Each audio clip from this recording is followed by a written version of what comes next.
Good morning, church. So, again, I'm out of my comfort zone. Had a busy week, but I planned weeks and weeks ago what I was going to talk about today, which is salt. Now, can I ask for the hands of those that were at the Grove about 13 years ago? Okay, it's predominantly Brett and Sandy. Brett won't remember what I preached about 13 years ago anyway, so Brett, this will be a brand new sermon to you. If you think you've heard it before, you haven't. All right, just old age. Get over it. Mel, thanks for the story. Trouble. I'm going to talk about salt. I took some time on the internet yesterday to go a bit of searching, which Mel talked about before I was snoring. There's many different ways of getting salt. This is somewhere in Ethiopia, because it's important there as it is important here. And I found another one. This is an underground salt mine, and you can see that they've actually got these big cutters, which would normally cut tunnels, and they cut the salt. And this is outside somewhere where there's just mountains of salt. And then I found a picture that I thought of you, Daz. A tractor going up a pile of salt. But that's no tractor, is it, Darren? That is huge. And you can see in the background it's somewhere over in Europe. But salt, how important is it? You know, I was brought up on Saturday night being a time to sit and watch TV with the family.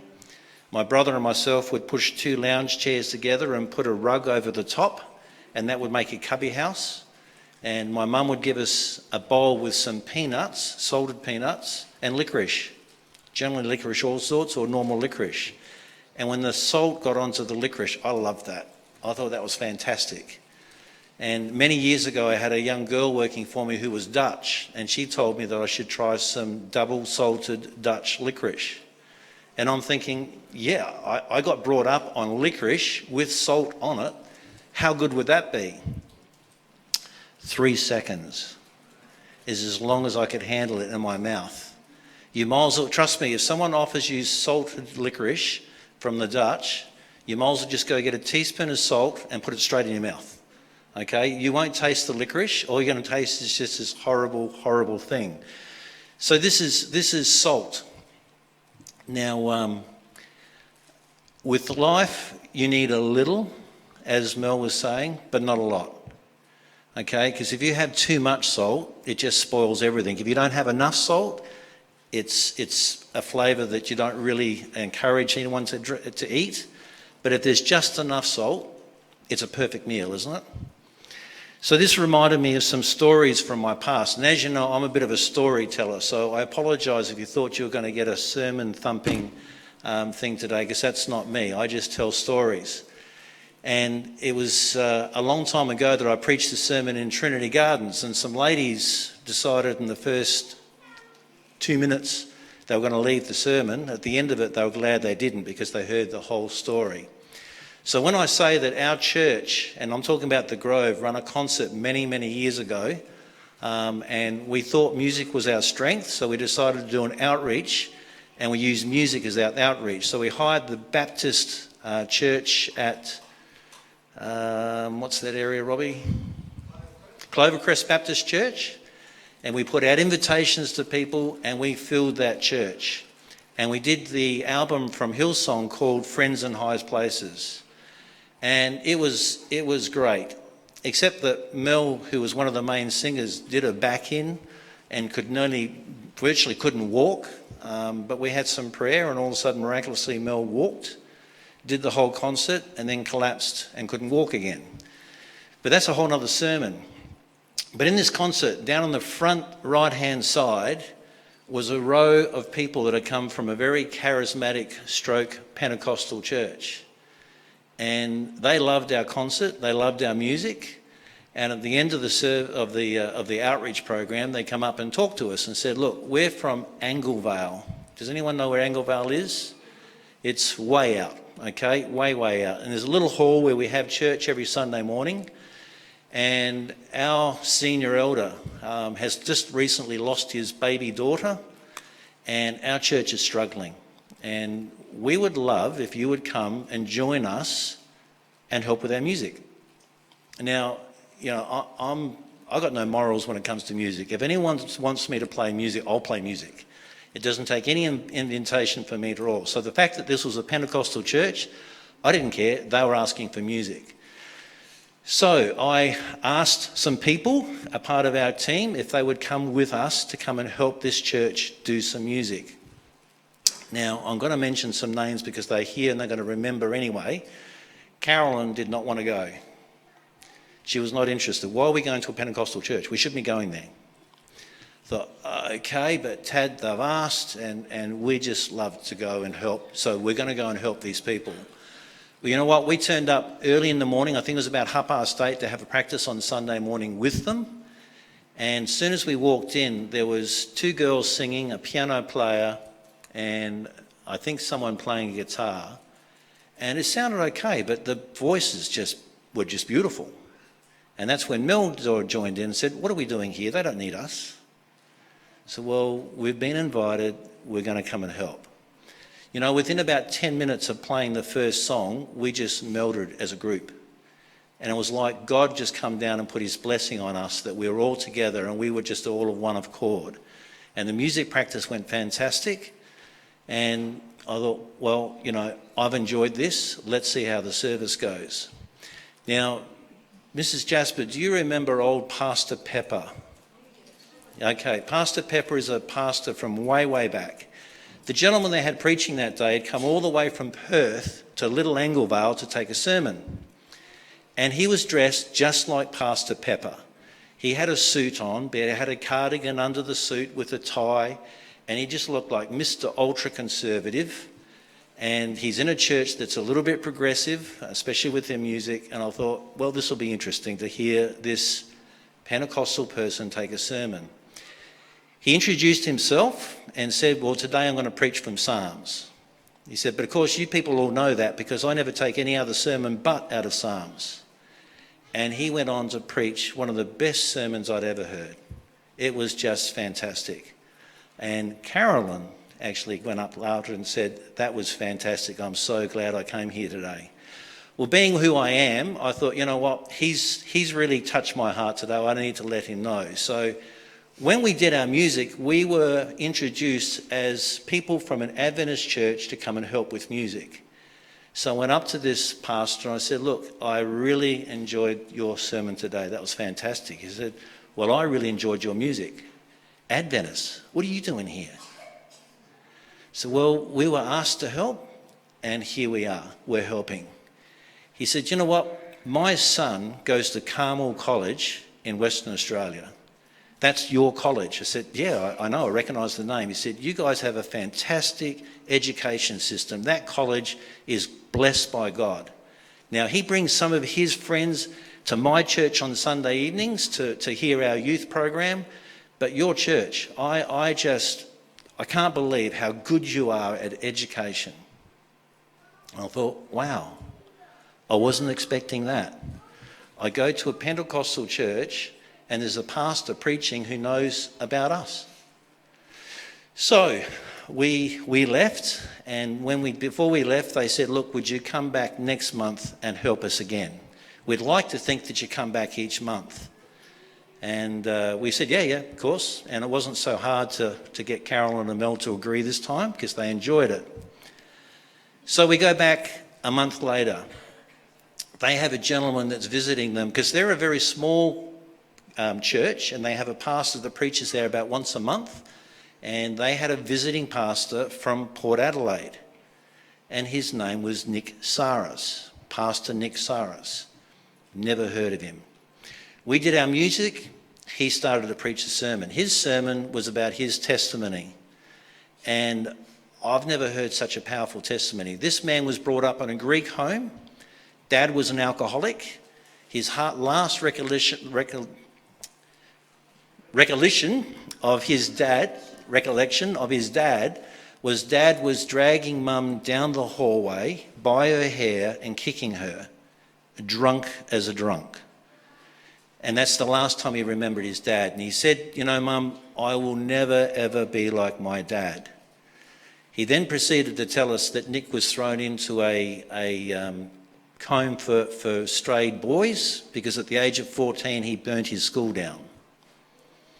At the age of 18 he was put in jail for other purposes, and he said, I declared in jail that I was going to make something of my life and be something. And he said, you know what, I was very proud. By the time I made 21, I had 5 houses in my name, I owned 3 Porsches, and the best drug run in the whole of Port Adelaide. And he said, I thought I'd made it. Now, I married this beautiful Greek girl. We're on our honeymoon, and she proceeded to say to me, while we're on a lovely beach in the Greek Isles, do you believe in God? And he said, of course I do. I go to church twice a year. What makes you think I don't believe in God? And that was it. That was his understanding of God, this church that he visited twice a year. He said, it's very interesting that I had one of my drug dealers that knocked on my door one day, and I was very amazed to see him looking as happy as. And he said, you'd never guess what? I've found Jesus. And he said, I didn't know he was lost. I thought everyone knew where Jesus was. So this guy's found Jesus. I didn't know what he was talking about. And after talking to him a while, I thought, no, he has been sampling the drugs that he's selling for me, and he's tripped over the edge. So I just put it off as being a crazy thing. He said, it wasn't too long after that I had another man knocking on my door. And this guy, when I answered, was giving away books. And the books that he had were talking about Jesus. And he said, and I started to read this book, and I didn't feel so good. I told my best friend about the fact that I'd read this book and what it made me think, and he said, mate, put it away. You don't want to read anything that's going to be putting negativity into your life. He said, you know what, I did for several years. And then one day I found that book and I started reading it, and it changed my life. And he said, you know what, it's the oldest book in my denominational library, and I brought it today to show you. And he held up this little booklet. What do you think it said? Don't say, Brett, you were there. It said Steps to Christ. That's one of our books, written by Ellen White. So at the end, and he proceeded to tell how his whole life changed through reading this literature. And he ended up going to a Bible college. He gave up everything of his past life. And to this day, Nick Saras is a preacher in the Port Adelaide area. So after church, I trundled down to the front to say, hey, how you going? He said, Adventist, what are you doing here? I said, well, we're just helping out with their music. They've got some struggles. We're trying to just assist them. He said, that's fantastic. I said, look, that book, that's one of ours. He said, no, it's not. It's printed by Review and Herald. You guys are Science. Your publishing house is Science. I know that. This is Review and Herald. I said, no. Science Publishing is our Australian publishing house. Review and Herald is our American. That's one of our books. He said, this is not a denominational book. This is a fantastic book. I said, yeah, I know. It's great. I said, well, you know what? I reckon the guy that actually gave that to you, because you live in Port Adelaide, was probably a little Indian man. He said, yes, it was. I said, well, I know him. And I've forgotten his name now, but he went to City Church. Les Ross. He goes to Adelaide City Church. He would have dropped this book into your hand. He said, well, this book saved my life. And I'm going away thinking, okay, God, twice I've been to a Pentecostal church, twice Adventism has shown its hand. What's going on? And you know the part that was really judgmental of me? I thought, hang on, God, you blew it. He's a Pentecostal pastor. He's not an Adventist pastor. You put one of our books in his hands and he didn't become an Adventist pastor. What? But in all honesty, it's not for me to show or to see fully what God's plan is. I'm here to feed the information. God is the one that changes the hearts and puts them where he wants them. So guess what happened the next month? We went back to do some music in the church again. This time we hit the local pastor. No tie to Adventism. And I was actually disappointed. At the end of the service, I thought, God, 2 weeks in a row, or after 2 months, and today nothing. And I have to say, I was really very, very disappointed. I was about to leave, and the senior elder came up to me. Now, his name is Sam Tripodi, and Sam was the one that had lost his little girl, and life was all turned upside down for Sam. And Sam came up to me and said, "Peter, thank you so much for supporting our team and bringing your musicians. It's just fantastic." I said, "No, that's fine, Sam. It's absolutely our pleasure." He said, "You know, I've got a story to tell you, Peter." Makes me start to choke up, so I apologise. He said, "You know, me and my brothers were brought up as staunch Catholics, and we considered that Catholicism was not really where we're at. And we started searching. Not so much my younger brother Frankie, but my brother Joe and myself, we went searching. And we end up watching every week without fail, George Vandenham, It Is Written." I'm thinking, there it is, 3 out of 3, you're kidding me. I said, "You watched the It Is Written series?" He said, "Yeah." And I loved it so much that when it came to Adelaide, I said, "The Oberoi, it was at the Oberoi." He said, "Yeah, we went to it every night." I said, "I was there giving out Bibles." He said, "I've got one of those Bibles." He said, "You know what, we had to catch a train home, and I gave the Bible to my youngest brother Frank and said, 'You make sure you look after this, because we've got to go out. You take this Bible home and you look after this Bible, because it is the best thing that's going to be in our life.'" I said, "So what happened?" He said, "Well, they had another follow through after the mission, and that was at a church in Elizabeth." I said, "Oh, okay." He said, "And that sort of didn't really go anywhere, and we were still searching, and we ended up in this little church that was Italian, and it was a Pentecostal church. And here I am today." That's my story. And I thought, wow, God, I can't believe that. That's 3 visits to this church. 3 times there's been Adventism involved in them. Now, a couple of years went before we started to get involved in other things with Kathy, our friend, who was one of the ones who invited us to come to the church. And she invited Mel and myself to come and do some music down at Seaton. Now, Seaton is the headquarters of the CRC church. Our church hires it regularly. That's where we have some of our combined meetings, is down at Seaton. And the senior pastor down there is a guy called Pastor Bill. Can't remember his last name, but it's not relevant. So we went down and we set up, we did a bit of a sound check. He wasn't there. We were waiting for this Sunday evening service to start. Mel and myself were down the front seat. Kathy was off doing what Kathy does and socialising with some of the people that she knew. And Pastor Bill walked up to Mel and myself and said, "Look, guys, I'd like to welcome you to our church. Thank you for what you're doing tonight. I'm really looking forward to the music." I said, "That's okay." He said, "So I'm assuming that you guys," and there was 3 girls, "you all go to Kathy's church?" And Mel said, "No, actually, Kathy's the only one that does. Nina is not really attending church at the moment, and Pete and myself, we're Adventist." And he looked at me and said, "Ah." And he walked off. And I thought, okay, air's pretty thick. I reckon I can cut this with a knife. I don't know that we should be here today. I think we've just stepped on someone's toes. But hey, we're here. Let's see what we can do. So we did these secular songs that have a spiritual meaning. Kathy chooses her songs very, very well. The harmonies were fantastic. The guitar playing was even better. And we did our music, and then they had a sermonette. And then Pastor Bill come up after and he said, "Peter, anytime you want to bring these lovely ladies and your guitar to our church and play, you are more than welcome." He said, "That was just so fantastic. You put us at the foot of the cross with your music. It was just beautiful." And I said, "Thank you, Pastor Bill." And I thought, okay, he doesn't mind me now. It's okay. He went to walk off and he stopped and he turned.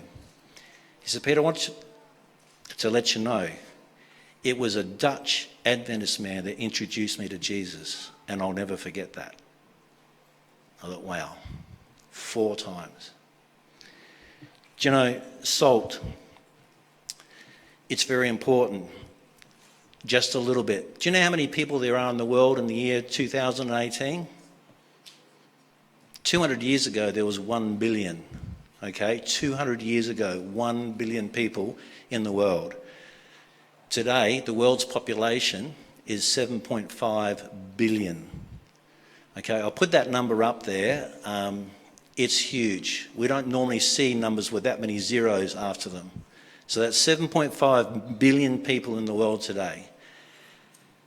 How many of those are Christian? It's 2.5 billion. That's a lot of Christians, of which we are a part of. In actual fact, that's one of three. So if there was three people standing here representing the world, one would be Christian, the other two aren't. They may be Buddhist, Hindu, they may be agnostic, but 1 in 3 is Christian. It's not a bad number. How many Adventists, which is 30.3%. I'll put this up for Chris Rigg, but he's not here today. How many Adventists do we have? 25 million. So there's 25 million in 2018 Adventists in this world, which represents 1 in 303. So if we filled this church up, which is probably going to be nearly 3 times as many people as we have today, one of us would be an Adventist. That's all. Just one. Which is 0.03%. Not 0.3%, 0.03% of the world is Adventist. Do you know, when I was a kid, you used to think, if I was the king for the day, I'd stop everyone from smoking, I'd make everybody have to wear their seatbelts, the cars wouldn't start without the car being able to have the seatbelt plugged in. I had all these things that would change the world and make it a better place. And I got brought up that as Adventists, we are it. We are the elect people. We are the ones that know it all. We have the actual message. We are 1 in 300 people in this world. But you know what I got taught? I got taught that it's the little bit of salt that makes a difference. If we have too much salt, if there was too many Adventists out there, I don't know what it would look like. But to have a little bit, we get to make a difference. And by me being in those churches for those 4 times, I learned that we, without even trying, are influencing this world. There's a text, Mel made mention of it before, it's Matthew 5:13. And God does say, you are the salt of the earth. He also says, but if the salt loses its saltiness, how can it be made salty again? It can't. If we stop being what we are, we can't. It's just turned around. It says it's no longer good for anything. So if we're not being what we're supposed to be, we're not good for anything. What does God say to do with that? Except to be thrown out and trampled underfoot. That's not what I want to be as an Adventist. I am proud to be an Adventist. I am proud of the message that I was brought up with. I influence people around me. I may not change the world. It's up to God to do that. But we make a difference. And I want to remind you of that salt in its smallest part makes a big difference. That's where we are today. Thank you.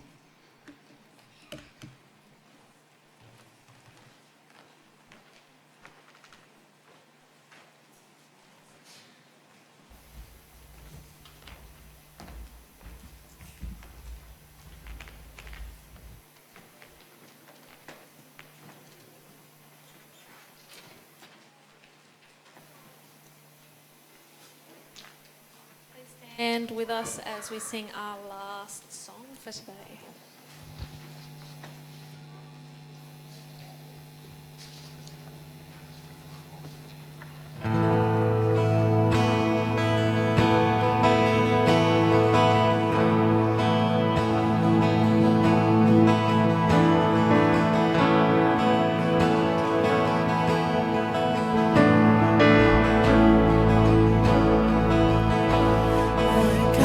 My mind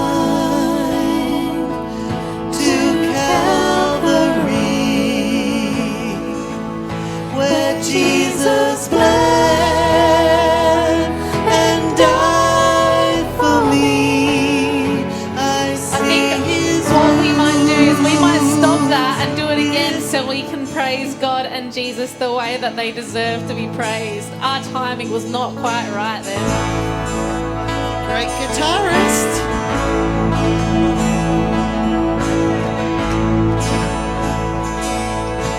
I can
Loving Father, we thank you, Lord. We thank you for the fact that you've given us a day set aside to be with you, to be with family, to be with friends. But Lord, to bring others to you, to show others you, to make others a part of your life through us. And Lord, though we may be 1 in 300, we can make a difference.